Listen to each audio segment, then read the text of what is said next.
Subscribe and press the bell icon on YouTube app and never miss an update.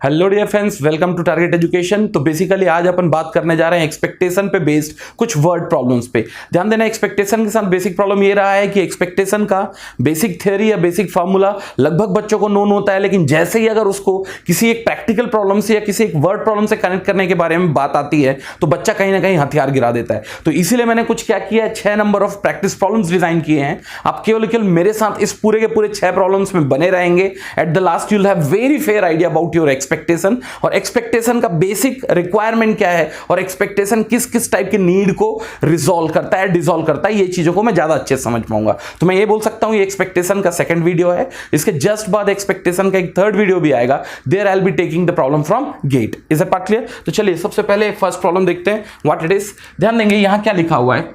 The problem indicates, यहां लिखा हुआ है 3 coins are tossed together large number of times, find the average number of head appears। यार यहां कुछ important आप सबसे पहले वर्ड्स देखेंगे। यहां क्या निकालने के बोला है आपको? एवरेज। यार एवरेज का मतलब कहीं ना कहीं आपने इससे पहले भी देखा है, average is nothing but the mean which is nothing but the expectation. और वो भी एवरेज किसका निकालना है आपको? Number of head appears. किसका? नंबर ऑफ हेड अपीयर्स का। तो कहीं ना कहीं आप एवरेज निकालने जा रहे हैं और अभी तक आप रैंडम वेरिएबल में एवरेज निकालते किसके थे? रैंडम वेरिएबल का। तो कहीं ना कहीं आप एवरेज जो निकालने जा रहे हैं एक रैंडम वेरिएबल का निकालने जा रहे हैं। For the time being I am taking it as x और वो जो x होगा वो एक रैंडम वेरिएबल होगा विच is nothing but the number of head appeared.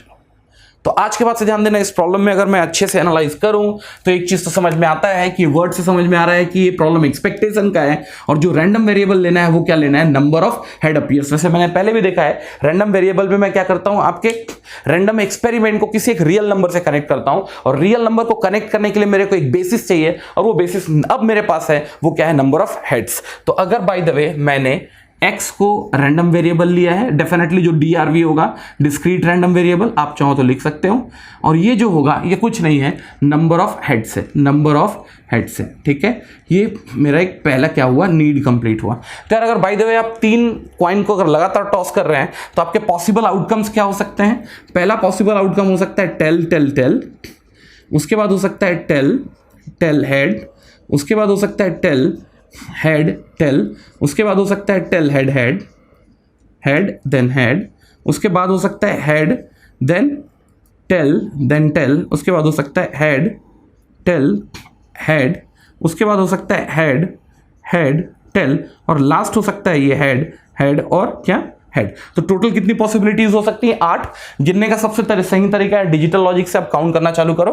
0 0 0 0 0 1 0 1 0 0 को मैंने टी ले लिया है और 1 को मैंने हेड ले लिया है, तो इससे मिस्टेक्स होने के चांसेस कम हो जाते हैं। टोटल कितनी पॉसिबिलिटीज है आपके पास? 8। और अगर by the way in outcome को आप इसके रैंडम वेरिएबल से कनेक्ट करें तो रैंडम वेरिएबल फ्रेम करने का बेसिस आपको नोन है नंबर ऑफ हेड्स। तो अगर बाय द वे आप पहले एक्सपेरिमेंट को नंबर ऑफ हेड्स से अगर क्या करेंगे, कंपेयर करेंगे, तो नंबर ऑफ हेड्स क्या है इसमें? 0 है। यहाँ नंबर ऑफ हेड्स क्या है? 1 है। यहाँ नंबर ऑफ हेड्स क्या है? 1 है। यहाँ नंबर ऑफ हेड्स क्या है? 2 है। 1 है, 2 है, 2 है और यहाँ क्या है? 3 है। ठीक है, अब बाय द वे मैं बात करूं ये क्या होगा, मैंने मान लिया इसको फॉर द टाइम बीइंग ये क्या है आपका? फर्स्ट वेरिएबल है, x2 है, सो ऑन सो फोर्थ। अब इसके करस्पॉन्डिंग अगर आपने क्या निकाला? p ऑफ x निकाला।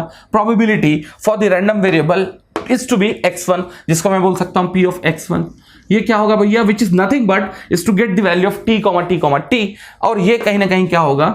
1 number of event out of 8 number of event. क्या होगा? 1/8।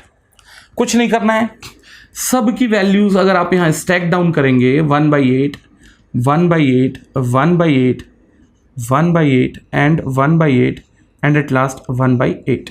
ठीक, क्या है ये 1/8 1/8 एंड लास्ट में क्या होगा 1/8। तो कायदे से अब यहां से आप क्या कर सकते हो, कुछ कंक्लूजन्स निकाल सकते हो। आपको किसका एक्सपेक्टेशन या मीन निकालना है, एक्स का एक्सपेक्टेशन या मीन निकालना है। तो कायदे से अब मैं ये जो फॉर्मूला यहां यूज कर सकता हूं इस प्रॉब्लम के कैलकुलेशन के लिए, यहां कर रहा हूं फॉर द टाइम भी, सेकंड के नीचे, डू नॉट गेट कंफ्यूज। तो यहां जो एक्सपेक्टेशन या फिर मीन का फॉर्मूला यूज होगा that is nothing but x of j into p of x j. कहां से कहां भैया, j इज इक्वल्स टू 1 से लेके हाईएस्ट मोस्ट टर्म तक। तो यहां ध्यान देंगे, यहां कहीं ना कहीं ये होगा x1 which will get multiplied with p of x1। x1 है क्या 0, 0 ये किससे मल्टीप्लाई होगा मेरे भाई 1/8 से, प्लस 1 किससे मल्टीप्लाई होगा 1/8 से। ये प्रोसेस चलता जाएगा, कितने बार चलेगा ये प्रोसेस 1 2 3 4 5 6 7 8। आप चाहो तो 8 तो सब में क्या है, डिनोमिनेटर में कॉमन है, आप केवल इसके न्यूमरेटर को ऐड करना चालू करो, होगा 0 1 2 4 5 7 9 12। तो यहां से आप सीधे सीधे कैलकुलेशन भी कर सकते थे, और यहां से जो आपकी वैल्यू आएगी ये आएगी 1.5।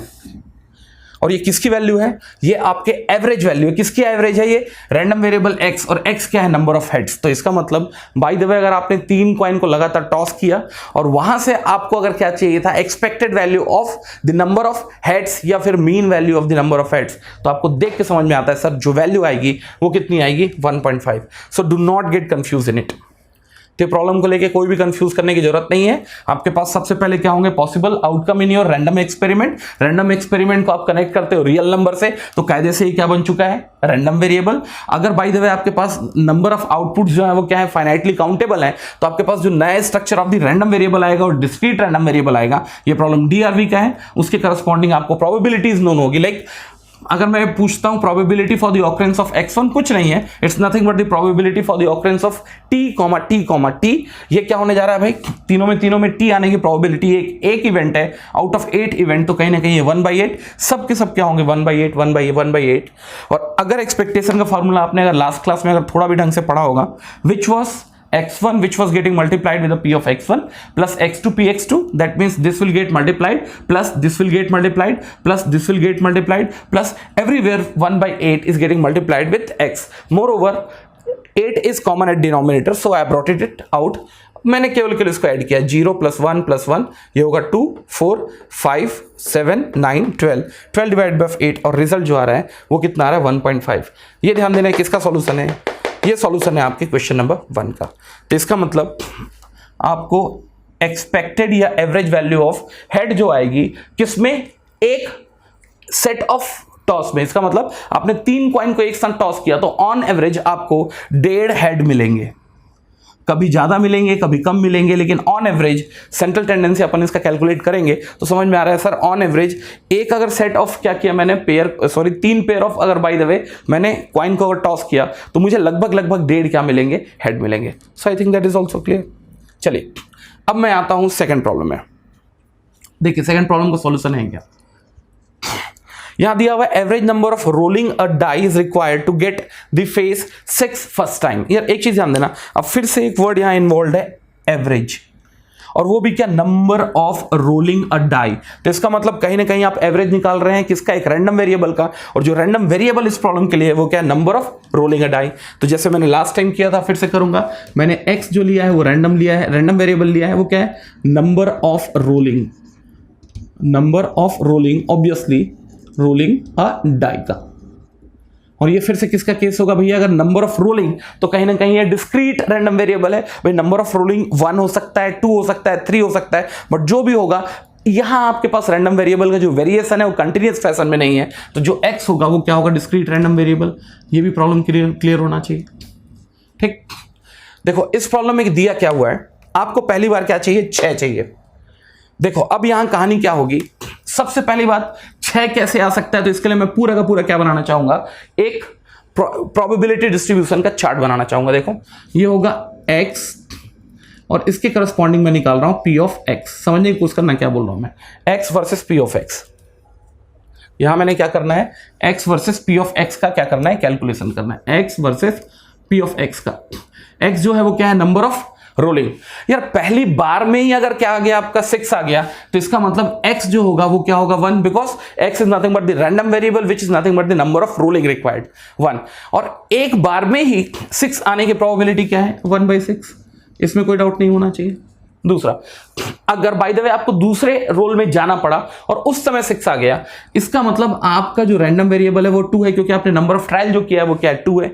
यार दूसरी बार में 6 आने का मतलब पहली बार में 6 नहीं आया था, इसका मतलब 1 2 3 4 5 में से कुछ भी था। That means in first trial it was any 5 event except 6, so it's gonna be 5/6 into दूसरे रोल में एग्जैक्ट 6 आया which is nothing but 1 event out of 6, ये होगा 1/6 divided by 6। ठीक, सिमिलरली अगर बाय द वे यहां भी आपका 6 नहीं आया तो you'll go in third trial and in that case the random variable will become 3, and in that case it indicates the first trial was not the 6, that means it was 1 2 3 4 5 anything out of 6 5/6। दूसरे में भी 6 नहीं आया, that means anything apart from 6 is going to be 1 2 3 4 5 number of favorable event out of 6 number of favorable event, and third में फिर से क्या आ गया 6, and this process will go on।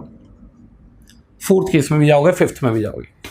यार मुझे तो अभी फिर क्या करना है, x का एक्सपेक्टेशन निकालना है या क्या निकालना है, एवरेज निकालना है। निकलेगा कैसे भाई, अभी भी formula remains very same, and that is nothing but x of j p of xj, and in continuation you will start adding them together where the j will move from 1 till higher values। ठीक, अगर आप इसको थोड़ा अगर Kinley observe करेंगे तो ये क्या है आपका, ये जो है आपका x1 है, ये जो है आपका x2 है, ये जो है आपका x3 है, और ये करस्पॉन्डिंग इसकी क्या है प्रोबेबिलिटीज है, p of x1 p of x2 so on and so forth। ठीक, चलिए तो सबसे पहले करना क्या है यार, इसका कुछ मतलब नहीं है, x1 px1 plus x2 px2 x3 px3। तो पहले मैं इनका मल्टीप्लीकेशन करूंगा। 1 किससे मल्टीप्लाई करेगा, 1 विल गेट मल्टीप्लाइड विथ 1/6। चलो यहां कर लेता हूं मैं। सो 1 will get multiplied with 1/6, the result will be, तो एक्सपेक्टेशन निकाल रहा हूं मैं, रिजल्ट विल बी 1/6। दूसरे केस में क्या होगा, 5/6 will get multiplied with 1/6 and thereafter it will get multiplied with 2, so here is going to be 5/6 into 1/6 plus in third case the 3 will get multiplied with 5 square 6 square into 1/6 so on and so forth, this process will go on। पहले में 1 था, दूसरे में 2 है, तीसरे में 3 है, चौथे में 4 होगा, और ये क्या होगा 5 to the power 3 6 to the power 3 into 1/6। इनका एडिशन जो होगा वो क्या होगा आपका एक्सपेक्टेशन या average value of the random variable capital X, जो क्या है नंबर ऑफ रोलिंग रिक्वायर्ड। ठीक है, यार एक चीज ध्यान देना, ये प्रॉब्लम है एजीपी का, अरिथमेटिक जियोमेट्रिक प्रोग्रेशन का। करते कैसे इस प्रॉब्लम को सॉल्व, ध्यान देना, थोड़ा आसानी से या थोड़ा समझदारी के साथ अगर इस प्रॉब्लम को डील करेंगे तो हो जाना है। तो सबसे पहले बात तो ये प्रॉब्लम जो है वो किसका है, इनफाइनाइट सीरीज का है।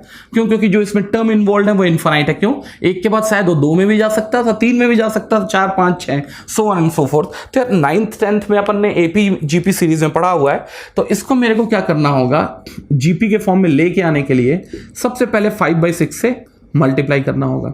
चलो 5/6 से अगर इसका मल्टीप्लिकेशन करके मैं यहां स्टैक न करके यहां स्टैक कर रहा हूं, तो क्या हो गया 5/6 इंटू 1/6 प्लस फिर से यहां क्या होगा 5/6 से अगर मल्टीप्लाई होगा तो इस वैल्यू को मैं मल्टीप्लाई करके 5/6 से यहां लेके आ रहा हूं, तो ये रिजल्ट जो होगा वो क्या होगा 5 square divided by 6 square into 1/6, और ये प्रोसेस चलता जाएगा। मुझे क्या करना है, दोनों को सब्सट्रैक्ट करना है। सब्सट्रैक्ट करने से आपको रिजल्ट जो होगा अच्छा आने जा रहा है। चलो सब्सट्रैक्ट करो, तो क्या होगा 1 में से अगर 5/6 चला गया तो कहीं ना कहीं क्या होगा 1/6 ऑफ ई ऑफ एक्स, और यहां जो रिजल्ट आपके हाथ में बचा है, पहला डेटा होगा 1/6 प्लस दूसरा डेटा क्या होगा 2 5/6 इंटू 1/6 में है, डेफिनेटली 5/6 इंटू 1/6 अगर सब्सट्रैक्ट करते हैं तो आपके हाथ में जो आएगा वो होगा 5/6 इंटू 1/6 प्लस। अब ध्यान देना, अगर 3 में से 2 अगर फिर सब्सट्रैक्ट हुआ तो ये होगा 5 square divide by 6 square into 1/6। अब ये परफेक्ट एग्जांपल ऑफ क्या है, क्या है जियोमेट्रिक प्रोग्रेशन का प्रॉब्लम है। परफेक्ट एग्जांपल ऑफ क्या है, जियोमेट्रिक प्रोग्रेशन है। तो यार जियोमेट्रिक प्रोग्रेशन अपन यहां क्या कर लें, सॉल्व कर लें। इनफाइनाइट टर्म का एडिशन मुझे पता है क्या होता है, a divided by 1 minus r provided r has to be in between -1 to 1। तो यहां इस प्रॉब्लम के लिए r डेफिनेटली क्या है, r क्या होता है सब्सिक्वेंट रेशियोज, नेक्स्ट टर्म का प्रीवियस टर्म से आपको रेशियो देखना है। तो आप देखोगे इसका रेशियो क्या है 5/6, इसका रेशियो देखोगे तो कितना है 5/6, इसका मतलब r जो है वो क्या है कांस्टेंट है। तो चलो निकाल लेते हैं, ये वैल्यू किसके बराबर है 1/6 of e of x is equals to a। देखेंगे a कितना है 1/6 divided by of r 1 - r का मतलब what next term divided by of the present term. Next term क्या है 5/6 इंटू 1/6 को अगर 1/6 से अगर डिवाइड करोगे तो रिजल्ट जो आएगा वो कितना आएगा 5/6, जो किसके बराबर है 1/6 ऑफ e ऑफ x। ठीक, यहां से आप कंक्लूड कर लें कि ये वैल्यू कितनी आ रही है। तो अगर आप इसका एलसीएम लेंगे 6 और 6 कैंसिल हो जाएगा, यहां जो बचने जा रहा है वो बचने जा रहा है जस्ट अ मिनट 1 माइनस ये होगा 1 डिवाइडेड बाय ऑफ 1, यही हो रहा है probably. Let me check it out. Yes, so here is gonna be 1 itself. लेकिन आपको निकालना क्या है expected value of random variable x। 6 यहां ट्रांसफर करो तो क्या होगा 6। तो यहां से क्या समझ में आया आपको? तो आपको ऑन एवरेज कितनी बार आपको क्या करना होगा, ट्राई करना होगा फॉर गेटिंग 6 फर्स्ट टाइम। तो आपको कहीं ना कहीं नंबर ऑफ ट्रायल रिक्वायर्ड और the average number of trial required is nothing but 6। जो आंसर है इस प्रॉब्लम के लिए वो कितना होने जा रहा है 6 होने जा रहा है। Is the part clear? अब मुझे नहीं लगता कि किसी को भी यहां डाउट होना चाहिए, ऑल्दो ये थोड़ा सा क्या लग रहा होगा क्लमजी लग रहा होगा, लेकिन ठीक है मैंने बोर्ड में ट्राई किया है कि पूरे एक साथ सबके सब प्रॉब्लम क्या हो जाए एडजस्ट हो जाए। चलो अब मैं करूंगा तीसरा प्रॉब्लम। देखो तीसरा प्रॉब्लम क्या है। A bag contains 3 red and 2 blue balls. In a random experiment, 2 balls are withdrawn in simultaneous. Find the experiment value of the number of expected value of the number of red ball. Sir यहां देख के समझ में आ रहा है expectation किसका, value of the number of red ball. यार x जो होगा एक डिस्क्रीट रैंडम वेरिएबल होगा, क्योंकि अगर नंबर काउंट करोगे आप रेड बॉल का तो वो 0 1 2 3 जो भी होगा, बट होगा तो एक डिस्क्रीट वैल्यू। तो एक्स जो होगा वो क्या है number of red ball, number of red balls. ठीक, अब मैं इसके लिए क्या करूंगा प्रोबेबिलिटी डिस्ट्रीब्यूशन बनाऊंगा। ये होगा आपका x, उसके करस्पॉन्डिंग क्या p ऑफ x। ये तो आपको आता होगा समझ में क्या बोल रहा हूं मैं। x जो है वो क्या है नंबर ऑफ रेड बॉल। यार एक चीज ध्यान देना, इस पूरे के पूरे रैंडम एक्सपेरिमेंट में मेरे को कितने बॉल एक साथ निकालने हैं, 2 बॉल अगर एक साथ निकालने हैं, और टोटल नंबर ऑफ बॉल्स देखते हैं तो रेड कितने हैं 3 है और ब्लू कितने हैं 2 हैं। अगर 2 बॉल आप एक साथ निकालते हैं तो total possible number of ways number of red balls के, तो भैया अगर 2 अगर बॉल निकाल रहे हो तो ये पॉसिबिलिटी है कि दोनों के दोनों रेड बॉल ना हो, एक रेड बॉल हो या मैक्सिमम क्या हो 2 रेड बॉल हो। तो यहां अगर पॉसिबल वैल्यूज ऑफ अगर x देखता हूं मैं, पॉसिबल वैल्यूज ऑफ अगर x देखता हूं तो एक चीज तो आपको क्लियरिटी आनी चाहिए, द x कुड बी 0 और 1 और ये क्या हो सकता है 2, इससे बाहर तो नहीं हो सकता। 0 का मतलब क्या समझ में आता है कि आपने जो दोनों के दोनों बॉल उठाए हैं वो कहां से उठाए, ब्लू से उठाए, यही मतलब हुआ। अगर रेड एक भी नहीं निकला है या फिर रैंडम वेरिएबल x की वैल्यू 0 है विच is nothing but the number of red ball, इसका मतलब दोनों के दोनों जो बॉल थे वो क्या थे ब्लू बॉल। तो ये होगा the probability if both of the balls are withdrawn together what is the probability that both of them are blue. तो ये होगा 2c2 divided by of 5c2, ऐसे कुछ होगा। क्यों 3 + 2 टोटल नंबर ऑफ बॉल्स कितने हैं 3 + 2 बोलने से कितना 5। चलो तो ये कैलकुलेशन कर लेते हैं। तो वैल्यू जो होगा 2c2 जो होगा वो 1 होगा और 5c2 जो होगा प्रोबेबली यस इज 10। तो यहां से जो रिजल्ट आया है वो आएगा कितना 1/10। ठीक है, और एक चीज ध्यान देना, अगर 1 के लिए कैलकुलेशन कर रहे हैं 1 का मतलब एक जो होगा रेड होगा, एक जो होगा वो ब्लू होगा। इसका मतलब ये होने जा रहा है total number of red ball कितने हैं 3 में से 1 होगा इनटू 2 में से 1 होगा डिवाइडेड बाय ऑफ क्या होगा 5c2। तो 3c1 जो होगा वो कितना होगा 3 इंटू 2 कितना 6 डिवाइडेड बाय ऑफ कितना 10, यही होगा 2 का मतलब क्या है यहां पर, अगर रैंडम वेरिएबल 2 है इसका मतलब दोनों के दोनों रेड होने चाहिए, इसका मतलब दोनों के दोनों 3 से निकले हुए होने चाहिए out of 5 number of total ball. तो 3c2 अपन कैलकुलेट कर ले तो ये होगा 3c2 which is equals to of 3 divided by of what 10। तो आपने एक प्रोबेबिलिटी डिस्ट्रीब्यूशन क्रिएट कर लिया है, ये एक प्रोबेबिलिटी डिस्ट्रीब्यूशन क्रिएट कर लिया। और एक चीज मैंने पहले भी पढ़ाया था और आज फिर पढ़ा रहा हूं, तो कहीं ना कहीं क्रॉस चेक करने के लिए आप the sum of p of x निकाल लेना, वो हमेशा क्या होगा, 1 होगा। तो इससे कम से कम अगर आप बीच में कहीं मिस्टेक किए होगे तो उसको आप यहीं ही रेक्टिफाई कर सकते हो, otherwise it may get a problematic situation. आप यहां भी देख लो 1/8 को अगर आप पूरे के पूरे को ऐड करोगे वैल्यू विल बी 1। इवन इनके जो रिजल्ट्स आए हैं ना 1/6, 5/6 इंटू 1/6, 5/6 इंटू 5/6, ये जितने भी वैल्यूज हैं इनको भी ऐड करोगे तो डेफिनेटली वैल्यूज जो आएंगे 1 ही आएंगे। क्यों? क्योंकि अगर ये प्रोबेबिलिटी मास फंक्शन है या फिर किसी भी एक इंडिविजुअल डिस्क्रीट रैंडम वेरिएबल की प्रोबेबिलिटी फंक्शंस हैं, तो जितने भी प्रोबेबिलिटी फंक्शंस हैं उनको सबको ऐड अप करोगे तो वैल्यू 1 आएगी। ये मैंने पहले भी पढ़ा हुआ है as a part of the concept of discrete random variable. आपको क्या करना है भैया, एक्स की एक्सपेक्टेड वैल्यू निकालनी है। कैसे निकलेगी एक्स की एक्सपेक्टेड वैल्यू? आसानी से निकाल सकते हो, कुछ नहीं, फॉर्मूला जो यूज होगा formula will remain same, and in this case if you want we can bifurcate them। ये क्या है आपका x1 है, this is what your x1, this is what your x2, this is what your x3, और ये क्या है probability of x1 px1, ये क्या है px2, ये है px1 px2 और ये है px3 px3, ठीक है। तो अगर बाय द वे इनको आप ऐड करोगे या फिर इनका फॉर्मूला यूज करोगे तो ये होगा क्या, x of j p of xj, जहां j जो जाएगा इस प्रॉब्लम के लिए 1 से 3 तक जाएगा। आप इनको अगर एक्सपैंड करोगे so it will be x1 p of x1 plus x2 p of x2 plus x3 p of x3, and this will give you the average value of the what, in this case the average value of the number of red balls. चलिए, तो कुल मिला के इनका multiplication करके क्या करना है, मुझे ऐड करना है। 0 का मल्टीप्लिकेशन किससे होगा, 10 से होगा, या फिर x1 की वैल्यू 0 है और उसकी प्रोबेबिलिटी क्या है 1/10 है, प्लस x2 की वैल्यू क्या है 1 है और उसकी प्रोबेबिलिटी है, उस रैंडम वेरिएबल के होने की प्रोबेबिलिटी कितनी है 6/10 है, plus 2 into 3 divided by of 10। तो जब आप इनको क्या करेंगे, एडअप करेंगे, ये तो 0 हो चुका है, इनका जो क्या है डिनोमिनेटर वो अभी भी क्या है 10 है, और अगर इसका न्यूमरेटर देखते हैं तो क्या होगा 6 प्लस 6 कितना होगा 12, विच इज इक्वल्स टू ऑफ 1.2। तो इसका मतलब मैं ये बोलूं ऑन एवरेज अगर आप क्या कर रहे हो, रैंडमली कई बार क्या निकाल रहे हो, आप 2 बॉल्स निकाल रहे हो, तो 2 बॉल्स में ऑन एवरेज रेड बॉल्स के होने की प्रोबेबिलिटीज जो है वो कितनी है 1.2 ऑन एवरेज का मतलब ये होता है यार, देखो कहीं आप हाथ डाले तो हो सकता है दोनों के दोनों ब्लू निकल गए, कल हाथ डाले दोनों के दोनों रेड निकल गए, लेकिन आपको एक लमसम आइडिया तो होना चाहिए ऑन एवरेज जब आप हाथ डालोगे तो कायदे से कितने रेड बॉल आप बाहर निकालोगे। So in average is gonna be 1.2, और ये होगा आपका एक्सपेक्टेड वैल्यू और द मीन वैल्यू और the average value of your discrete random variable capital X, which is nothing but the number of red balls. ठीक, अब ध्यान देना, मैंने एक 4th प्रॉब्लम लिया है। What is that?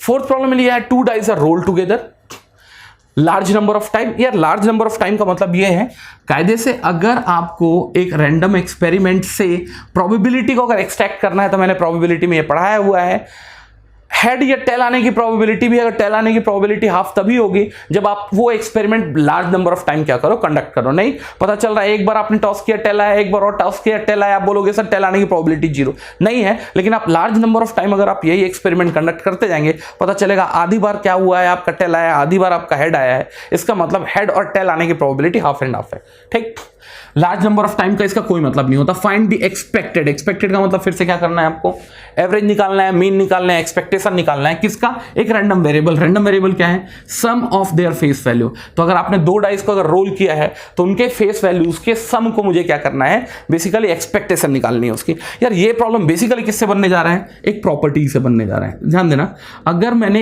एक्स जो लिखा है वो क्या है, face value in first roll, face value in first roll, first roll, और बाय द वे y मैंने लिया है face value in second roll. और आपको एक्सपेक्टेशन जो है x और y का नहीं चाहिए, आपको जो एक्सपेक्टेशन चाहिए ना वो बेसिकली इनके सम का चाहिए, e of x plus y. मैंने पहले भी पढ़ाया था e of x plus y irrespective of the nature of x and y, whether they are dependent और independent, the result used to be e of x plus of e of y। तो आपको independently क्या करना है, expectation निकालना है किसकी, first role में क्या, फेस वैल्यू की, और सिमिलरली सेकंड रोल में फेस वैल्यू की, और दोनों के दोनों सेम सिचुएशंस हैं। पहली बार भी डाई फेंका आपने, दूसरी बार भी डाई फेंका, तो इस प्रॉब्लम में एक चीज तो क्लियर देख के समझ में आ रहा है, ई ऑफ एक्स और ई ऑफ वाई क्या होंगे, सेम होंगे, और दोनों को ऐड करने के बाद या फिर ई ऑफ एक्स को डबल करने के बाद आपको बेसिकली आंसर निकल जाएगा E of X plus Y का। तो ये थोड़ा सा प्रॉपर्टी बेस्ड प्रॉब्लम था, बच्चा थोड़ा ऑफ ट्रैक होता है, बट आई थिंक इसको एड्रेस किया जा सकता है। तो चलो ई ऑफ एक्स पे कंसंट्रेट कर रहा हूं मैं। यहां है क्या, फेस वैल्यू। तो यार एक चीज ध्यान देना, अगर आप डाई को रोल करोगे तो इसके फेस वैल्यूज क्या क्या हो सकते हैं, 1 2 3 4 5 और 6, और इनकी करस्पॉन्डिंग जो प्रोबेबिलिटीज हैं, जिसको मैं पी ऑफ एक्स लिखता हूं, वो क्या है, 1/6 1/6 1/6 1/6 1/6 1/6। तो यार आसानी से ई ऑफ एक्स निकाला जा सकता है, जो होगा discrete sum of x of j p of x j. कहां से कहां, j इज इक्वल्स टू 1 से टोटल नंबर ऑफ आपके पास क्या है, रैंडम वेरिएबल्स की वैरायटीज जो है वो कितनी है, 6 है।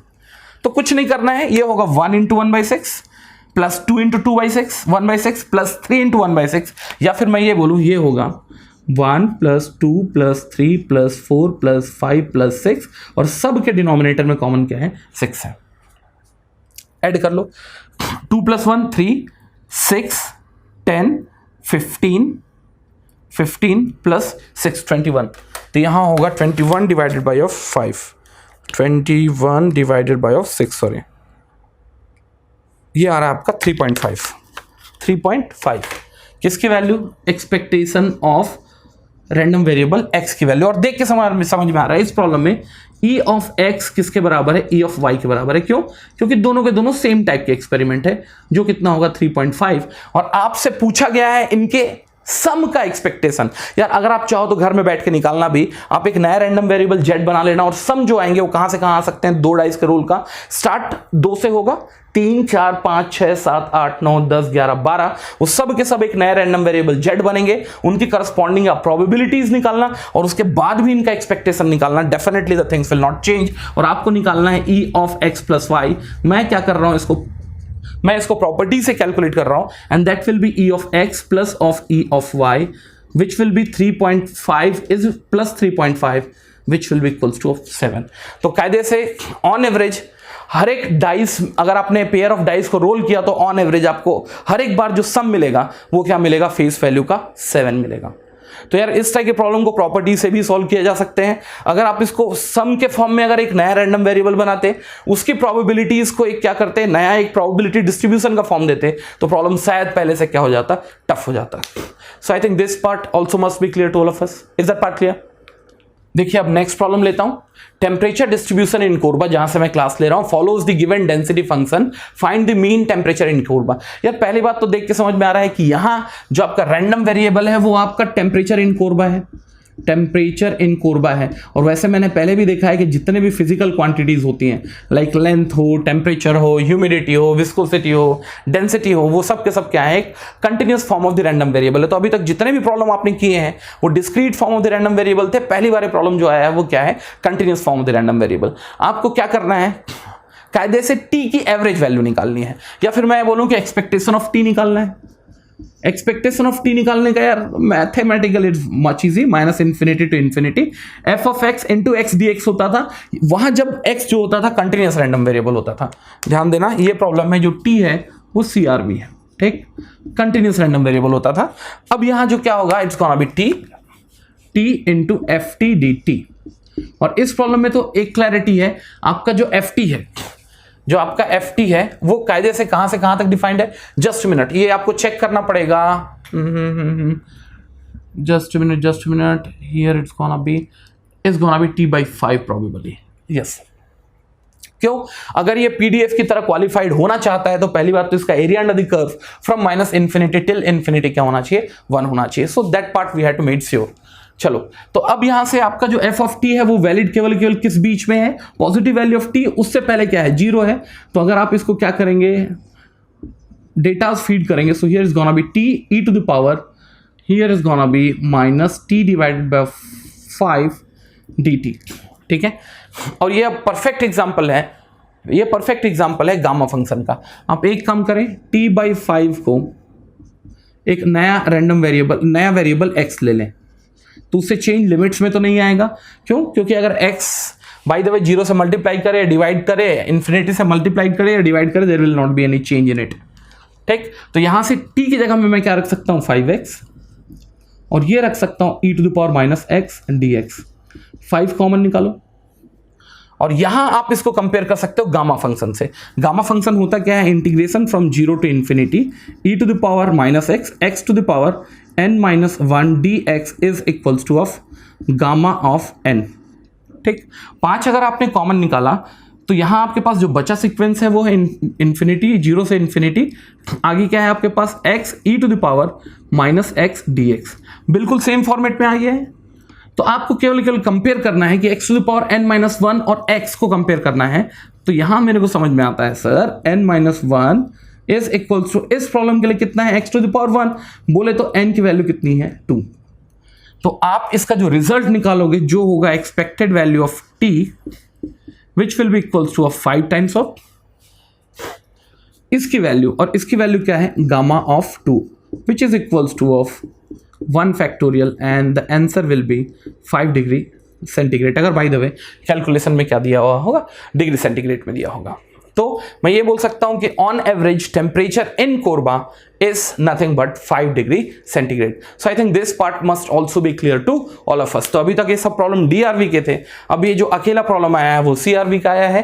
प्रॉब्लम को थोड़ा देख के करेंगे। फंक्शन जो होना है FFT क्वालिफाइड PDF होने के लिए एरिया अंडर द कर्व 1 होना चाहिए, तो मैंने उसको थोड़ा सा एडजस्ट किया, और according to that you will get the answer. Let me check it out.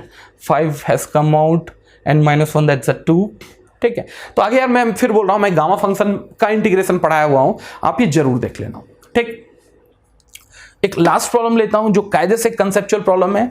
आपको एक्सपेक्टेड वैल्यू ऑफ गेम निकालना है। एक लॉटरी अगर मैं खिला रहा हूं जिसमें क्या है, कॉस्ट ऑफ एक लॉटरी क्या है 11 रुपए, और जो बंदा विन करता है वो कायदे से क्या हो 100 रुपए विन करता है। देखो कहानी ऐसी है, अगर मैं आपको लॉटरी खिला रहा हूं तो आप अगर लॉटरी की टिकट खरीद रहे हो तो मेरे से आप 11 रुपए के लॉटरी की टिकट खरीद रहे हो।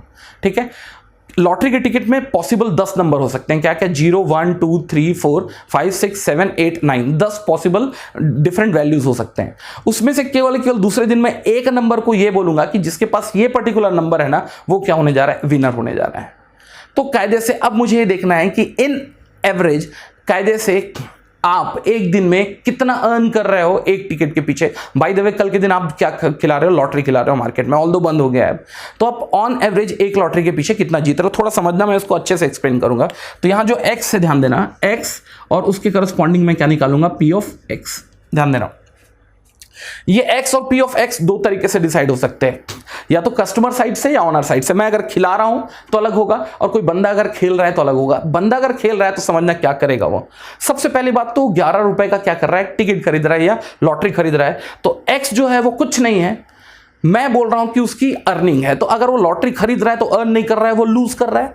अगर लूज कर रहा है तो x की पॉसिबल वैल्यूज क्या क्या हो सकती हैं भाई, पॉसिबल डिजिट जो है वो क्या है, 0 1 2 3 4 5 6 7 8 और क्या है 9 है। ठीक, बाय द वे दूसरे दिन आगे वाले बंदे ने रिवील किया कि जिसके पास 4 है वो जीतेगा, कितने रुपए, 100 रुपए, और बाकी जिसके पास 4 नहीं है वो सब हार जाएंगे। इसका मतलब जिसके पास टिकट 0 1 2 3 रखा हुआ है वो सब के सब क्या होंगे, 11 रुपए तो लगा चुके हैं ऑलरेडी लॉटरी टिकट का, अब तो वो कागज है, तो वो 11 रुपए हार चुके हैं, सब के सब 11 रुपए हार चुके हैं। ठीक, और जिसके पास 4 है वो बेसिकली कितना अर्न किया है, 100। तो यहां प्लस 100 लिखूं, नहीं लिख सकता है भाई, वो 11 रुपए तो ऑलरेडी स्पेंड कर चुका है और उसको 100 रुपए वापस हुए हैं। तो कायदे से यहां जो उसका वर्थ होगा वो क्या होगा, 89। और बाकी जिसके पास भी बाकी टिकट्स रखे हुए हैं वो सब के सब क्या कर रहे हैं, 11 रुपए लूज कर रहे हैं। और मैं ये मान के चल रहा हूं कि किसी भी एक नंबर को रिवील किए जाने की प्रोबेबिलिटी इक्यू प्रोबेबल है, तो इसका मतलब हर एक वैल्यूज जो होगी वो क्या होगी, इक्यू प्रोबेबल होगी। क्या होगी, 1/10।